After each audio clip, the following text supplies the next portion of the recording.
Bab 26. Keesokan harinya, Aron bangun lebih awal dan selesai menulis puisi. Aroma samar tinta menyebar di udara, Aron Xiao menarik napas dalam-dalam, ini pasti aroma uang.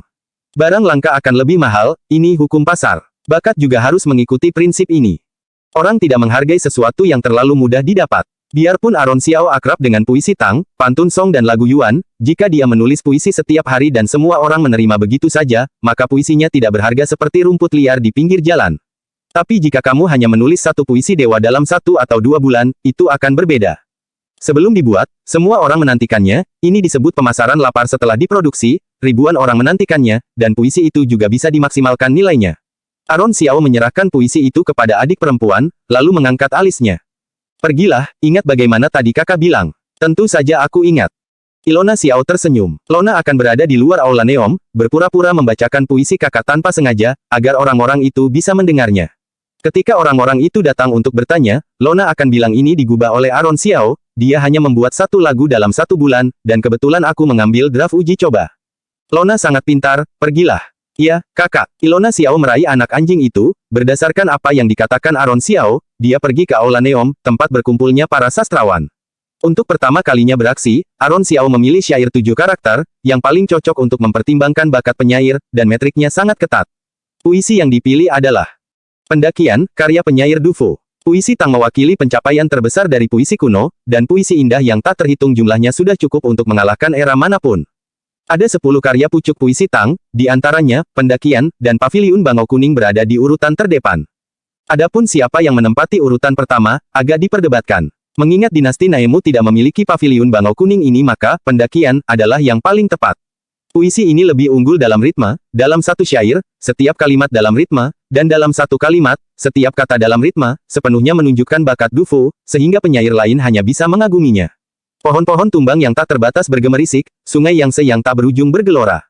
Secara khusus, ayat yang luar biasa ini memiliki ranah yang luas, Aron Xiao juga kaget dan takjub saat membacanya sekarang, apalagi sekelompok orang yang tidak memiliki ilmu pengetahuan. Karena Aron Xiao ingin memasarkan dirinya, dia harus melempar bom besar terlebih dahulu. Kalau tidak, bagaimana cara menghasilkan efek menjadi bintang? Kali ini, Pendakian, diberikan secara gratis, yang pasti akan menimbulkan hiruk-pikuk diskusi. Ketika mereka menyerbu seperti lebah dan kupu-kupu di bulan depan, dengan basis penggemar yang begitu besar, puisi Aron Xiao pasti bernilai tinggi. Kini setelah memiliki sarana, Aron Xiao masih membutuhkan pendukung yang andal. Maka Xiao yang mencintai bakat dan pejabat jujur, dia adalah partner yang baik. Di antara nama-nama yang dikatakan Ibu Xiao, maka Xiao disebutkan di antara mereka, dia adalah orang yang bisa dipercaya. Kediaman Xiao tidak jauh dari keluarga Xiao saat ini, Aron Xiao tiba di sana dalam waktu setengah jam dengan berjalan kaki. Pintu masuk kediaman Xiao sederhana tapi agung. Begitu Aron Xiao datang, dia datang ke gerbang. Pada zaman dahulu, pintu gerbang rumah pejabat dan bangsawan hanya dibuka untuk tamu-tamu terhormat, atau untuk pesta-pesta besar dan pesta perkawinan. Jika pintu gerbang itu untuk orang-orang berpangkat rendah yang keluar masuk sesuka hati, akan menjadi aib bagi ambang pintu. Aron Xiao datang ke zaman kuno, dia belum pernah ke kediaman pejabat dan bangsawan. Sebagian besar saat di kediaman keluarga Qin, dia masuk melalui pintu belakang. Dia kebetulan tiba di kediaman Cao, di mana dia bisa menghargai budaya rumah kuno. Dia menyentuh binatang yang terbuat dari batu di pintu, dan dengan hati-hati mengidentifikasinya, tampak seperti harimau, berwarna kuning, memiliki surai, dan bulu di ujungnya mengembang, tidak diragukan lagi itu adalah singa batu. Ini sama dengan Lamusa purba, singa jantan dan singa betina, singa jantan bermain dengan bola, dan singa betina menjaga anak. Siapa? Apa yang kamu lakukan dengan menyelinap di sana? Aron Xiao hampir mengambil kaca pembesar untuk mempelajari setiap tanaman dan pohon di sini, jadi di mata orang lain, dia secara alami terlihat aneh. Keluarga Xiao Aron Xiao, datang menemui Tuan Cao. Ada cukup banyak orang bermarga Xiao di kota Amura, jadi para pengawal tentu saja tidak tahu siapa Aron Xiao. Dia mengerutkan kening, Aron Xiao tidak berpakaian mewah, jadi dia pasti bukan anak bangsawan, beraninya anak orang miskin datang ke kediaman Cao. Dia berteriak. Pergi, kediaman Cao bukanlah tempat orang sepertimu bisa masuk sesuka hati. Aron Xiao tidak rendah hati atau sombong, dia berkata dengan tenang. Kemarin, Tuan Cao mengundang aku untuk datang ke sini, tolong sampaikan. Pergi, siapa kamu, Tuan Cao mengundangmu. Ada banyak penipu zaman ini, dan Tuan Cao menyukai bakat, selama bertahun-tahun, banyak orang yang mengaku berbakat datang ke kediaman Cao sebagai tamu, dan kebanyakan dari mereka adalah anak orang miskin. Ketika menjadi tamu, kebanyakan orang hanya menipu makan dan minum dengan bicara fasih. Di mata para pengawal, Aron Xiao tidak berbeda dengan sastrawan miskin itu. Angin dingin bertiup, wajah Aron Xiao sedikit sakit karena angin, tapi punggungnya lurus, tanpa rasa takut atau mundur. Tolong laporkan. Pada saat ini, sebuah kursi tandu berhenti di depan pintu. Dilihat dari penampilan kursi tandu tersebut, itu pasti Markas Cao, maka Aron Xiao berbalik dan memberi hormat. Markas Cao keluar dari tandu, melihat itu adalah Aron Xiao, dia membalas penghormatan. Aku tidak tahu juara provinsi datang, aku sudah bersikap kasar. Markas Cao memperlakukan Aron Xiao dengan sangat sopan dan memanggilnya juara provinsi. Pengawal itu tercengang, anak orang miskin ini, apakah itu Aron Xiao dari Kota Amura? Markas Cao tersenyum dan berkata, juara provinsi, karena kamu datang, bagaimana kalau duduk di rumah sederhanaku? Kebetulan aku memiliki niat ini, aku merasa terhormat. Markas Cao mengangguk dan memerintahkan, buka pintunya. Para pengawal tidak bereaksi. Biasanya, hanya pejabat dan bangsawan yang masuk melalui gerbang utama, sedangkan orang lain masuk melalui gerbang kecil. Kenapa sikap Tuan bisa begitu berbeda pada orang ini? Apa yang kamu lakukan? Markas Cao berteriak. Buka pintunya. Ya, Tuan. Pengawal itu buru-buru membuka pintu dan dengan lantang melaporkan ke dalam rumah. Tuan sudah kembali. Anggota keluarga dan pelayan kediaman Cao keluar untuk menyambutnya. Markas Cao berkata. Juara provinsi, silakan. Terima kasih. Kediaman Cao memiliki banyak penghuni, tapi gaya keluarganya sederhana dan elegan. Di kediaman keluarga Qin, bisa melihat suasana kemewahan di mana-mana, sementara pekarangan kediaman Cao penuh dengan tanaman perca, di antaranya ada bebatuan, berjalan di sepanjang jalan, ada gunung dan sungai memiliki sentuhan pesona Jiangnan. Pasti orang yang sangat elegan untuk menciptakan pemandangan yang sangat elegan ini. Pada abad ke-21, halaman ini pastilah sebuah rumah besar yang bernilai lebih dari 200 miliar. Aron Xiao tidak bisa menahan desahan. Pegunungan hijau samar-samar tertutup air, rerumputan di selatan sungai yang di musim gugur belum gugur. Markas Cao menghentikan langkahnya, kegembiraannya melampaui kata-kata, juara provinsi memiliki penglihatan yang bagus, begitu banyak orang datang ke rumahku, juara provinsi adalah satu-satunya yang bisa melihat bahwa ini adalah pemandangan Jiangnan, juara provinsi tahu segalanya, betapa menakjubkannya itu. Tuan terlalu memuji, pemandangan di kediaman ini sangat indah, aku belum pernah melihatnya sebelumnya, jadi aku sangat terkesan. Aron Xiao mengatakan yang sebenarnya, sebagian besar taman kuno menghilang seiring perubahan zaman, dia hanya mengunjunginya di dinasti Naemu.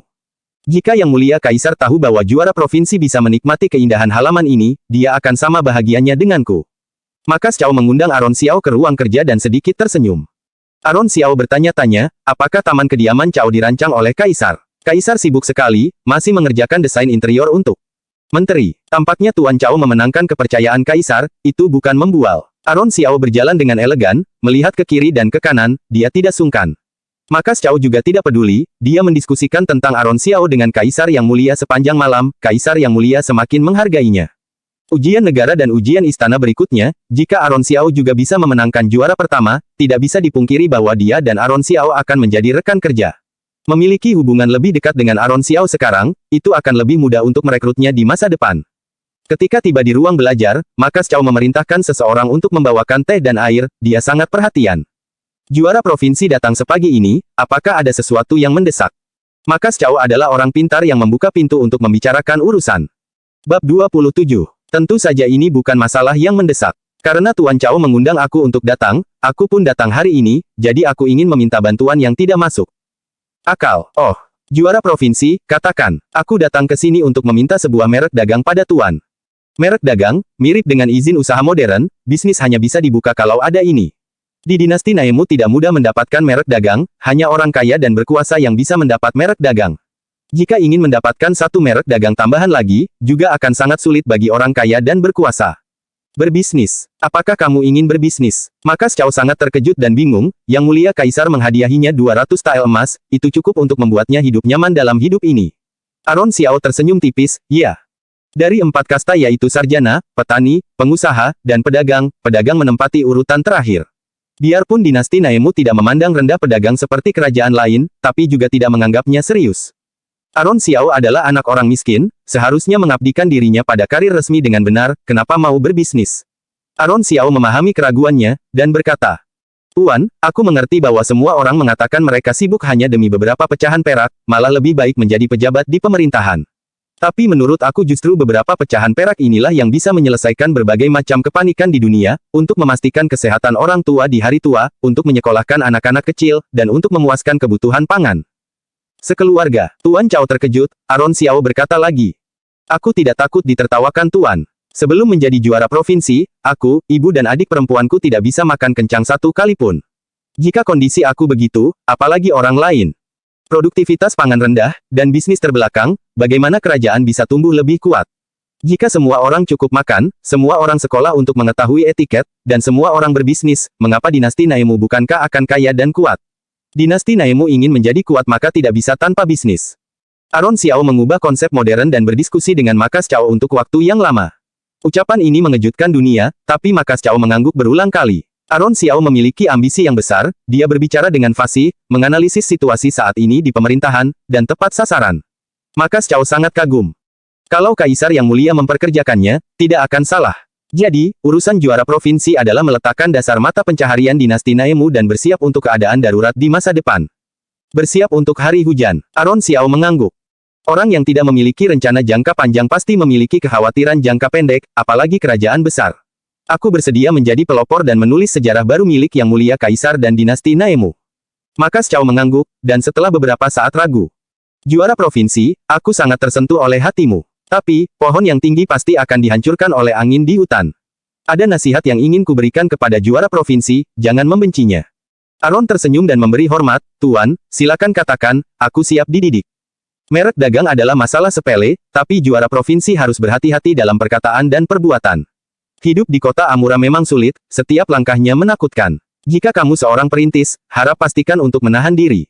Makas Cao adalah orang yang berhati-hati dan bijaksana, kata-kata ini berniat baik. Aaron Xiao masih muda dan terlalu mencolok, jadi dia pasti akan menderita di masa depan. Terima kasih Tuan atas bimbingannya, tapi masa lalu dan masa kini selalu berubah, pasti ada orang yang meneteskan darah dan keringat, tak terkalahkan. Jika angin ingin menghancurkanku, aku akan menghadapi angin. Jika guntur ingin membunuhku, aku akan berdiri tegak. Aku tidak takut pada siapapun kecuali Yang Mulia Kaisar. Aaron Xiao terlalu berhati-hati dan rendah hati dalam kehidupan sebelumnya, dia bekerja selama bertahun-tahun tapi masih menjadi pemimpin tim di museum. Mereka yang bisa menyanjung orang sudah dipromosikan dan gaji mereka dinaikkan. Dalam hidup ini, jika dia masih mengambil jalan biasa di tempat kerja, bukankah dia akan hidup sia-sia? Lagi, Makas Cao kaget, adegan Aaron Xiao yang berangkat di tengah hujan untuk menghadiri ujian desa hari itu terlintas di benaknya lagi. Sepertinya dia itu naga yang mendapatkan awan dan hujan, dia bukanlah ikan di kolam. Di masa depan, Aaron Xiao pasti luar biasa. Aku hidup selama bertahun-tahun dan bertemu banyak sastrawan. Hanya juara provinsi yang menyentuhku sedikit. Aku berjanji kepadamu, jika kamu lulus ujian istana dan memenangkan 3 besar, aku akan secara pribadi mengirimkan merek dagang ke juara provinsi. 3 besar yang dimaksud bukanlah juara pertama, juara kedua, juara ketiga, melainkan khusus menekankan juara pertama. Pertama, Makas Cao ingin melihat keahliannya. Kedua, bisa dibilang persuasi yang bijaksana, lagi pula berbisnis bukanlah usaha yang membanggakan. Dia berpikir bahwa Aaron Xiao akan terlihat murung, tapi di luar dugaan, Aaron Xiao sangat gembira, seolah juara pertama sudah diperoleh. Terima kasih, Tuan. Aku harus mempersiapkan ujian dengan giat dan memenuhi harapan Tuan. Aku sudah banyak mengganggu hari ini, aku akan pergi dulu, lain kali baru berkunjung lagi. Pergilah. Setelah melihat Aaron Xiao pergi, Makas Cao menulis surat tulisan tangan dan memerintahkannya untuk dikirim ke istana. Aaron Xiao mendapat janji ini, dia dalam suasana hati yang bahagia, jadi langkahnya cepat. Dia tidak perlu mempersiapkan diri untuk ujian negara dinasti Naemu berikutnya, karena konten ujian negara adalah kaligrafi dan aritmatika. Mengenai kaligrafi, nilai Zenov Xiao di masa lalu tidak terlalu bagus, tapi dia memiliki tulisan tangan yang indah, jadi. Aaron Xiao beruntung, dia tidak perlu khawatir dengan kaligrafi. Aritmatika adalah matematika kuno, juga disebut aritmatika. Matematika adalah mata pelajaran penting di zaman kuno. Aaron Xiao memiliki beberapa pengetahuan tentang karya matematika kuno seperti Kitab Aritmatika Zhang Qi Ujian, dan 9 bab rangkuman aritmatika Kaisar. Huang, yang paling penting adalah biarpun matematika kuno dimulai lebih awal dari barat, matematika kuno lebih praktis daripada matematika barat yang tidak terlalu praktis, tapi matematika barat sistematis. Belakangan, tingkat matematika barat melampaui tingkat matematika Lamusa dan mengantarkan perkembangan besar, terutama dalam matematika tingkat lanjut. Aaron Xiao adalah orang yang pernah belajar matematika tingkat lanjut di perguruan tinggi, apa dia perlu takut dengan ujian aritmatika dinasti Naemu? Dinasti Naemu bukanlah Lamusa, dan sekarang dinasti Naemu bahkan belum menemukan rumus perkalian 9. Aaron Xiao tidak mau menggertak orang lain, tapi dinasti Naemu benar-benar ketinggalan zaman. Aaron Xiao yang sedang dalam suasana hati yang baik merasa santai dan berjalan-jalan di sekitar kota Amura untuk melihat di mana toko akan dibangun di masa depan. Hahaha, lihat matanya bengkak seperti bakpao. Suara tawa dan makian datang dari pinggir jalan. Sekelompok anak laki-laki bangsawan seperti sedang bermain dengan binatang, kadang meninju dan menendang, kadang tertawa. Ada banyak orang yang menonton, menunjuk dan mengerutkan kening. Kecuali sekelompok remaja itu, tidak ada yang senang. Aaron Xiao masuk dari kerumunan, datang ke belakang sekelompok remaja itu, dia melihat lebih dekat, yang mereka tendang itu bukan binatang, tapi manusia. Berhenti, teriak Aaron Xiao dengan marah, suaranya seperti semburan genta, sekelompok pemuda bangsawan tiba-tiba menoleh untuk melihat siapa yang berani mengganggu minat mereka. Pria yang dipukuli itu bertubuh tinggi, tapi dia tengkurap di tanah seperti binatang, hidungnya membiru dan matanya bengkak, mulut dan hidungnya berdarah. Aaron Xiao berkata dengan dingin, "Di depan Kaisar, kalian sangat lancang." Seorang pemuda berpakaian mewah merasa tidak puas dan hendak menonjol, tapi ditarik kembali oleh orang lain. Orang ini tidak boleh diprovokasi, dia. Siapapun dia. Tuan muda yang ditarik itu mengangkat bahu dengan sikap menghina, dengan wajah gembira, seolah-olah dia melihat mangsa lain. "Bisakah kamu mengendalikanku? Apakah kamu tahu harga ikut campur? Minggir, jangan ganggu minatku, atau aku akan menghajarmu juga." Remaja yang mengenali Aaron Xiao di sebelahnya sedikit cemas. Dia menghadiri perayaan kediaman keluarga Qin kemarin. Aaron Xiao ini adalah seseorang yang bahkan tidak takut dengan Tuan Song. Dengan dukungan kaisar yang mulia di belakangnya, dia benar-benar tidak bisa disinggung. Tapi teman kecilnya tidak membiarkannya berbicara. Bocah sombong itu menunjuk ke arah Aaron Xiao. "Mengapa kamu tidak berbicara? Apakah kamu takut? Hah? Bukankah kamu gila dan ikut campur dalam urusanku?" Bab 28. Anak laki-laki ini tidak setinggi bahu Aaron Xiao, tapi dia sangat merajalela di usia remaja. Aaron Xiao tidak peduli apakah dia mampu memprovokasi sekelompok orang ini, jika dia tidak menyelamatkan orang, orang di lapangan mungkin akan terbunuh.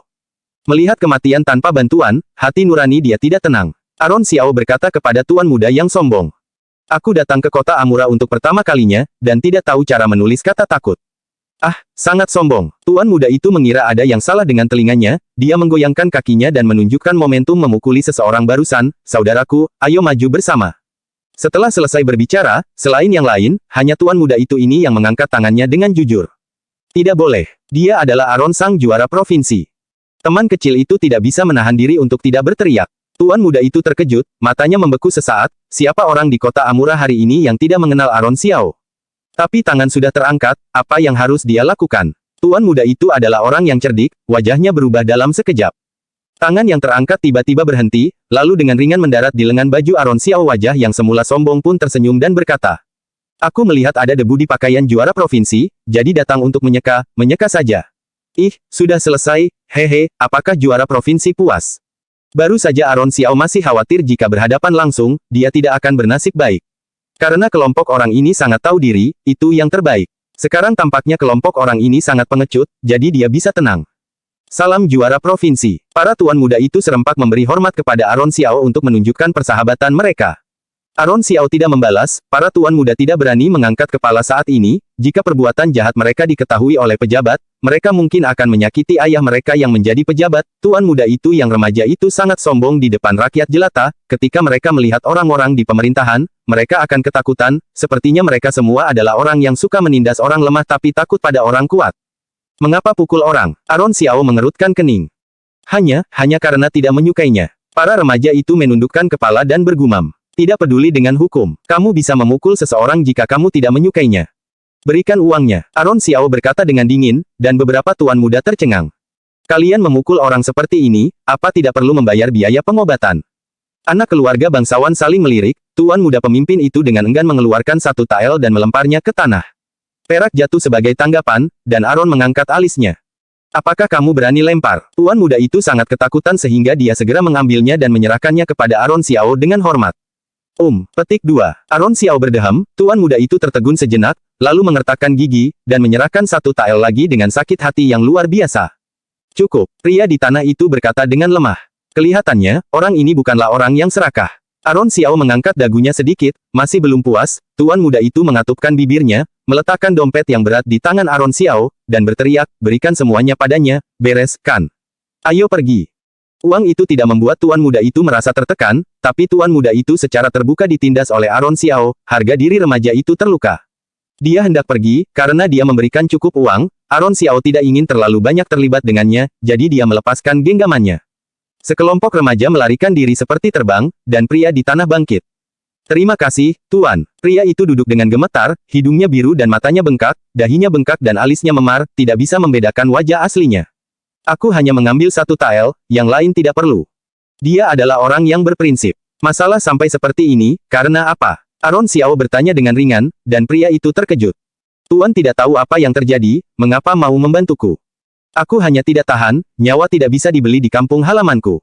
Aron Xiao berlutut, menatap tael di tangannya dan menggelengkan kepalanya, dan meletakkan uang dari anak bangsawan di tangannya, itu seharusnya ada 20-30 tael. Pergi rawat lukamu dengan uang ini. Biarpun aku tidak tahu mengapa kamu seperti ini, tidak apa-apa jika kamu tidak ingin mengatakannya. Ada saatnya orang berada dalam kesulitan, uang sulit untuk menundukkan seorang pahlawan. Aku mengerti. Orang ini tinggi, berotot, dan bermata dingin, jelas bukan orang biasa. Aron Xiao menepuk bahunya, dan tiba-tiba menemukan bahwa dia memiliki aura yang kuat, tidak seperti orang yang lemah. Apa yang terjadi hari ini mungkin merupakan pilihan terakhir. Aku Aron Xiao, tinggal di selatan kota. Jika kamu menemui kesulitan di masa depan, kamu bisa datang ke keluarga Xiao untuk mencari aku. Tuan, pria itu terkejut lagi, Aron Xiao yang hendak pergi, berhenti dan berbalik untuk melihatnya. Aku tidak bisa membayar kembali budi penyelamat hidup dari Tuan. Aku hanya memiliki nyawaku. Apakah rumah Tuan kekurangan pengawal? Mata Aron Xiao cerah, auranya meningkat dan penuh energi. Jika kamu datang, aku tidak akan kekurangan. Pria itu mengerti, dia bersujud dan berkata. Terima kasih. Dia mengerti segalanya, Aron Xiao cukup puas. Setelah kamu pulih dari cederamu, masuk kerja. Masuk kerja. Pria itu membuka mulutnya sedikit ragu, tidak mengerti apa yang dia maksud. Oh, datang saja ke keluarga Xiao sebagai pengawal. Baik, pria itu mengangguk. Aku Mutono Wei. Di masa depan, tolong Tuan ajari lebih banyak lagi. Mutono, dalam 66 ar sudah cukup untuk ditinggali Mutono, sesendok makanan cukup untuk menyenangkan guru. Dengan nama yang begitu berbobot, Aron Xiao semakin yakin bahwa Mutono Wei bukanlah orang biasa. Saling mengajari, Aron Xiao memberi hormat dan berjalan pergi dengan mengibaskan lengan bajunya. Dia datang dan pergi dengan tergesa-gesa, bahkan tanpa menanyakan alamat atau situasi Mutono Wei, seolah-olah dia tidak takut dia melanggar janji sama sekali. Mutono Wei menyaksikan Aron Xiao menghilang ke kerumunan, dan bersujud dengan berat. Aron Xiao bergegas pulang, dan di sepanjang jalan, dia mendengar banyak sastrawan mendiskusikan pendakian. Sebagian besar sastrawan mengaguminya dengan tulus, dan terkadang beberapa orang yang sinis menganggap Aron Xiao terlalu mencolok. Begitu pendakian keluar, selain berbicara tentang puisi, orang terpelajar tentu saja tidak bisa menghindari dari mendiskusikan tentang Aron Xiao. Keluarga Xiao mengalami penurunan selama bertahun-tahun, baru muncul Aron Xiao yang sedikit menjanjikan, tapi itu tidak bisa mencapai banyak hal. Masuk akal. Di ujian desa, dia memenangkan posisi teratas, apa yang bisa dibanggakan. Berikutnya adalah ujian negara, aku khawatir dia tidak akan bisa lulus ujian negara. Mengapa kamu mengatakan itu? Orang lain bertanya dengan rasa ingin tahu, Aron Xiao menjadi pusat perhatian sekarang, mengapa bilang dia tidak mampu? Aku mencari tahu tentang Aron Xiao, dia gagal dalam ujian desa sebelumnya selama 3 tahun berturut-turut, dia sudah tertinggal dalam matematika. Gagal di ujian desa, maka tidak perlu mengikuti tes matematika ujian negara. Semua orang tiba-tiba menyadari, dan tertawa terbahak-bahak. Hahaha, Aron yang lewat memutar matanya, kelompok bajingan ini yang bahkan tidak tahu tabel perkalian 9. Bab 29. Kedai Jiuxi merupakan tempat berkumpul favorit orang terpelajar. Sebuah gosip bisa menyebar ke seluruh kota Amura dalam waktu kurang dari 2 hari di sini. Aron Xiao, pendakian, pertama kali mengejutkan semua orang, dan kemudian berita bahwa Aron Xiao sangat buruk dalam matematika menyusul. Semua orang mengagumi kekuatan puisinya, dan menertawakan aritmatikanya yang buruk. Evaluasi dua sisi yang berbeda ini membuat banyak orang menghela nafas dengan penyesalan. Aron Xiao sangat berbakat, tapi dia tidak pandai berhitung, jadi dia hanya bisa berhenti di ujian negara. Baik dan buruk, reputasi Aron Xiao menyebar lebih cepat dari yang dia bayangkan, terlalu banyak orang yang membicarakannya. Bahkan anak-anak jalanan tahu bahwa juara ujian desa kurang kompeten dalam bidang tertentu. Dia tidak pernah mengambil kelas matematika selama bertahun-tahun, dia akan segera gagal. Hahaha, Dalen Qin baru saja kembali dari sekolah swastanya ketika dia mendengar tentang ketidakmampuan Aron Xiao dalam aritmatika. Dalen Qin dan Kean Qin pandai matematika, ada guru yang memberi mereka kelas kecil setiap hari. Bagi mereka, soal matematika ujian negara berada dalam kemampuan mereka. Dalen Qin datang ke halaman Aron Xiao, melihat Aser membersihkan sendirian, dia berteriak. Aron Xiao tidak ada di sini lagi. Dia adalah menantu yang sudah dibeli, jadi dia harus tinggal di kediaman keluarga Qin. Seorang menantu berlari keluar seperti anjing liar setiap hari, apa dia masih memandang kediaman keluarga Qin? Aser memberi hormat dengan gentar, dia tahu bahwa Aron Xiao tidak akan kembali, dia takut Dalen Qin akan membuat kekacauan besar, Aser tidak punya pilihan selain berbohong. Tuan muda ketiga, tuan menantu baru saja keluar untuk membeli barang, dia akan segera kembali. Dalen Qin menendang Aser. Bajingan, apa kamu pantas berbicara denganku? Apakah aku bertanya padamu? Aser mencengkeram perutnya yang sakit menusuk, menggertakkan giginya kesakitan, mengangguk dan berkata, "Ya, hamba yang tidak sopan. Tuan menantu memang tidak ada di sini, tuan muda sebaiknya kembali lagi nanti." Kalimat biasa itu tidak tahu bagaimana bisa menyodok amarah tuan muda Dalenkin lagi, dia menendang lebih kuat dari sebelumnya ke arah Aser lagi. "Aku bisa melakukan apapun yang kuinginkan. Tidak perlu kamu mengatakannya. Aku akan menunggu Aron Xiao di sini. Aku ingin lihat kapan anjing liar ini kembali." Melihat jari kaki hendak menyapu lagi, Aser tidak berani bergerak, sebagai hamba, tuannya marah maka dia hanya bisa menahannya. Pada saat ini, Dalenkin tiba-tiba ditarik oleh seseorang, bukan hanya kakinya meleset, dia hampir terhuyung-huyung dan jatuh ke tanah. Dalenkin sangat marah sehingga dia berteriak. "Siapa yang menarikku?" Di belakangnya, Aron Xiao berdiri di belakangnya dengan segenggam rumput dan tersenyum. "Kebetulan sekali, mengapa adik ketiga datang ke sini? Aser, kenapa kamu tidak pergi menuangkan teh?" Rerumputan di tangan Aron Xiao disebut absintus. Absintus mekar di bulan Oktober, itu termasuk serbuk sari yang diserbuki angin. Yang disebut serbuk sari yang diserbuki angin mengacu pada partikel serbuk sari yang diproduksi oleh tumbuhan dan disebarkan oleh angin.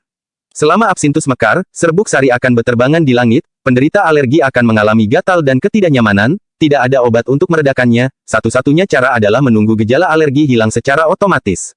Untunglah, Dalenkin alergi. Untuk menemukan absintus terbaik, Aron Xiao menghabiskan sejumlah uang. "Ya, hamba akan menuangkan teh sekarang." Aser mengangguk, dan menyelinap ke kamar seolah-olah dia bisa melarikan diri dari cengkeraman tangan iblis.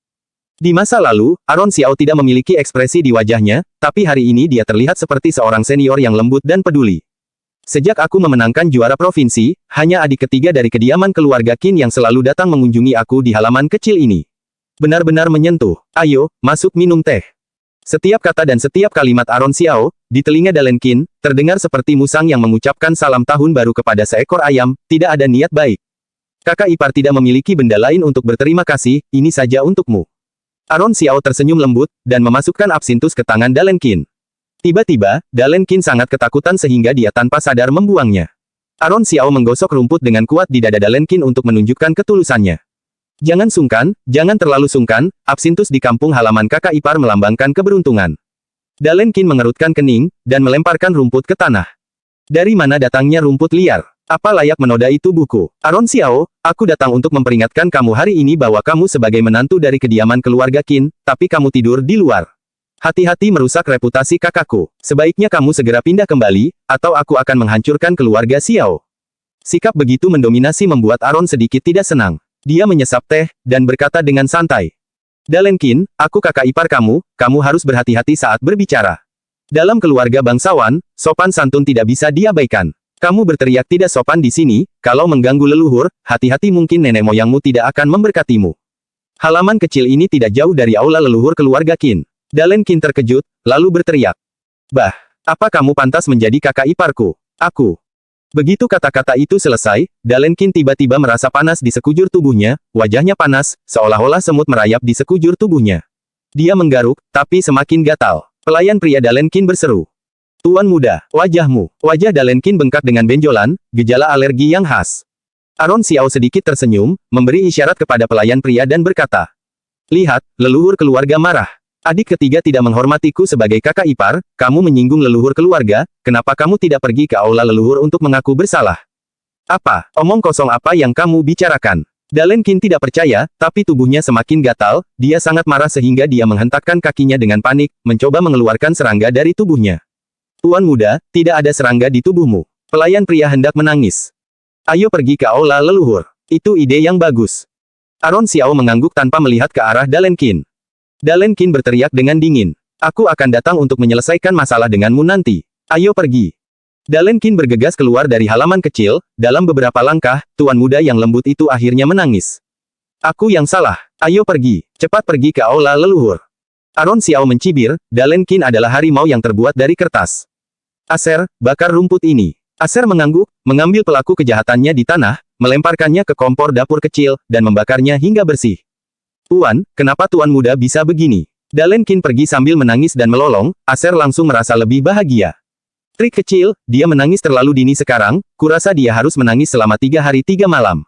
Kedepannya, tuan muda ketiga tidak akan berani membentak tuan menantu lagi," kata Aser gembira.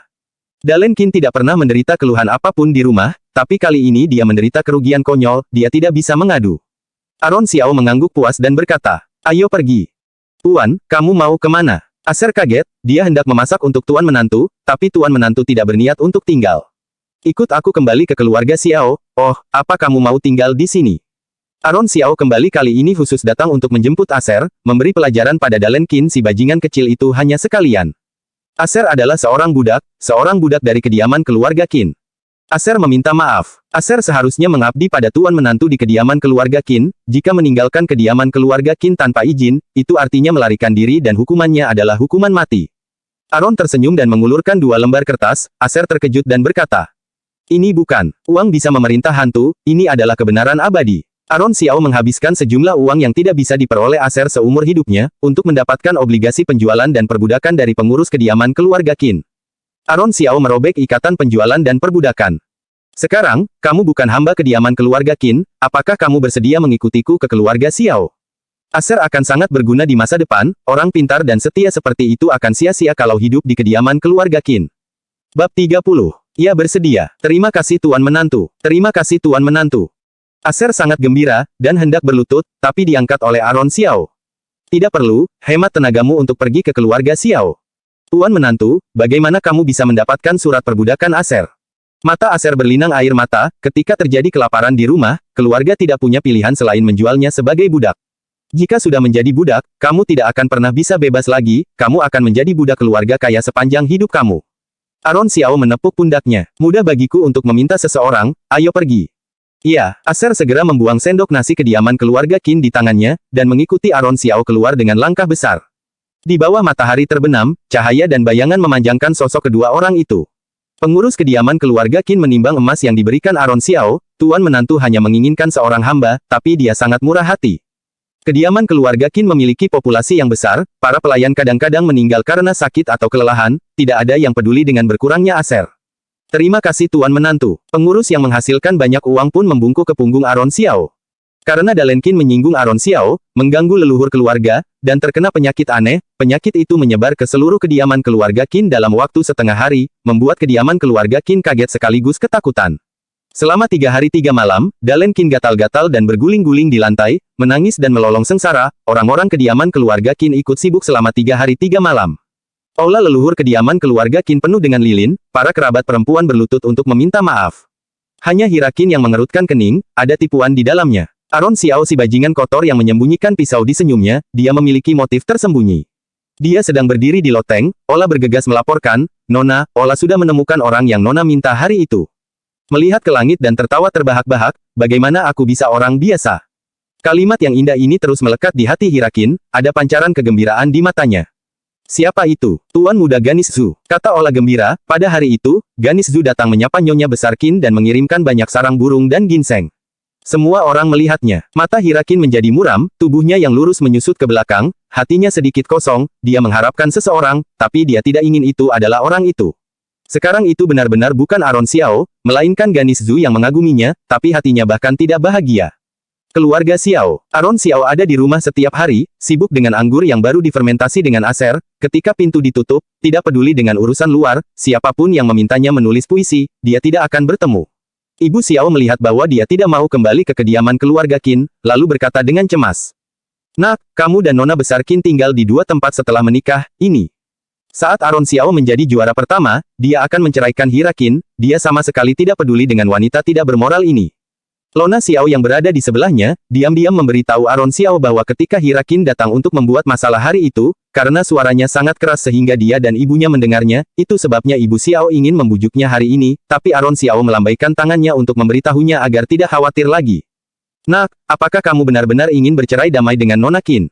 Bercerai dengan damai? Jangan harap, Bu, ketika aku memenangkan juara pertama, aku akan menceraikannya dan menikah dengan menantu yang baik dan punya akhlak yang baik. Sekarang Aron Xiao masih menantu yang dibeli kediaman keluarga Qin, Hira Qin yang berhak menceraikannya jika ingin bercerai. Ketika dia mendapat juara pertama di ujian negara, siapa yang berani meremehkan statusnya? Maka dia akan mencari alasan untuk menceraikan Hira Qin, kedua belah pihak akan bahagia. Aron Xiao sudah mengambil keputusan, Ibu Xiao tidak bisa berkata apa-apa. Hanya saja, pernikahan keluarga Xiao dan kediaman keluarga Qin diputuskan oleh Jenderal Senior Qin dan kakek Aron Xiao. Biarpun Ibu Xiao belum pernah bertemu Nona keluarga Qin, dia mendengar bahwa dia berbakat dan cantik. Banyak talenta muda menggunakan berbagai cara untuk melihat kecantikannya, tapi mereka tidak bisa melihatnya. Sekarang putranya bisa menjadi suaminya, tapi dia bersikeras untuk menceraikannya. Begitu Hirakin disebutkan, Aron Xiao memikirkan wajahnya yang tersenyum kepada Ganis Zhu. Dia menggelengkan kepalanya dan berkata, cinta bukanlah hal yang diinginkanku. Selain itu, wanita seperti Hirakin bukan tipe ideal untukku. Utus adalah perpisahan yang paling terhormat.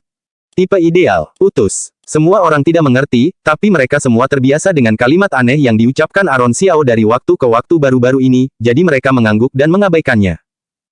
Baunya sangat enak. Saat semua orang berbicara, aroma anggur yang samar tercium, Acer mengendusnya dengan kuat, aromanya bahkan lebih lembut daripada anggur dari restoran nomor 1 kota Amura. Ambil mangkuk, biar aku mencicipinya. Aron bernafsu, lalu dia menyesap dengan lahap. Alkohol, harum, pekat, inilah rasa anggur, inilah yang harus diminum pria. Ini adalah bau uang. Acer menyesapnya, aroma alkohol langsung membuncah, lidahnya terasa mati rasa, sangat sek dia sedikit kewalahan dan kagum. Anggur ini, mengapa berbeda dengan yang di luar? Anggur ini masuk ke tenggorokan dengan aftertaste yang panjang dan aroma yang tajam. Ini sangat memabukkan, orang jadi tidak bisa berhenti. Acer meneguknya lagi, sebelumnya dia tidak percaya tuan menantu bisa menghasilkan wine yang enak, tapi sekarang wine ini bisa menduduki peringkat nomor 1 di kota Amura. Aron Xiao tersenyum bangga, teknologi dan proses fermentasinya berbeda, jadi rasanya tentu saja sangat berbeda. Aku juga ingin minum. Ilona Xiao tersenyum saat mencium aromanya. Kakak, aku juga, mau. Ayo, Aron Xiao mengambil sedikit untuk Ibu Xiao dan adik perempuannya. Ibu Xiao dulunya adalah istri jenderal. Selama malam yang sulit di medan perang, para prajurit mengandalkan anggur untuk mengusir hawa dingin dan menghilangkan rasa rindu mereka. Jadi Ibu Xiao berbeda dari nyonya lain, dia suka anggur dan juga jago mencicipi anggur. Setelah menerima anggur yang baru diseduh dari Aron Xiao, Ibu Xiao mencicipinya dengan ringan. Setelah anggur masuk di mulutnya, matanya berbinar. Aron Xiao memandang Ibu Xiao dengan penuh harap, tapi Ibu Xiao tidak berbicara, tapi mengangguk lega. Ibu Xiao sudah mencicipi anggur yang tak terhitung jumlahnya, dia juga percaya bahwa anggur ini seharusnya menjadi yang nomor 1 di kota Amura. Melihat persetujuan ibunya, Acer melompat dengan gembira. Berhasil, berhasil. Satu kendi anggur harum ini membawa harapan baru bagi Aron Xiao dan keluarga Xiao. Aron Xiao sangat bersemangat sehingga dia tidak bisa tidur. Jika teknologi pembuatan anggur modern bisa menaklukkan selera orang dahulu, maka dengan analogi, makanan lain juga bisa melakukan hal yang sama. Hidangan populer seperti hotpot, sate, dan barbecue juga pasti menyebabkan tren. Dia ingin membangun restoran pertama di kota Amura, mendapatkan uang darinya, mencari agen, menyediakan teknologi, dan membiarkan restoran keluarga Xiao tersebar di seluruh dinasti Naemu. Saat itu pendapatan akan terus mengalir, kenapa harus khawatir tidak punya uang untuk dibelanjakan? Dengan dukungan dana yang kuat, Aron Xiao bisa ikut campur di pemerintahan, dan tidak ada yang bisa menghalangi jalannya. Kekuasaan dan keuntungan, Aron Xiao menginginkan semuanya. Ketika saatnya tiba, kediaman keluarga Qin dan keluarga Zhu harus bersujud kepadanya dan memanggilnya tuan dengan hormat. Di tengah malam, semuanya sunyi, suara pengawal malam bergema di kota Amura. Bayangan hitam terbang di atas atap dan mendarat di atap dekat keluarga Xiao. Sepasang mata samar itu menatap pintu keluarga Xiao, penuh dengan tatapan membunuh yang dingin. Aron Xiao yang bersemangat sepanjang malam, tidur nyenyak sepanjang malam, dia bangun keesokan harinya dan sarapan santai. Hari ini dia akan pergi ke Aula Neom untuk menanyakan masalah yang sangat penting.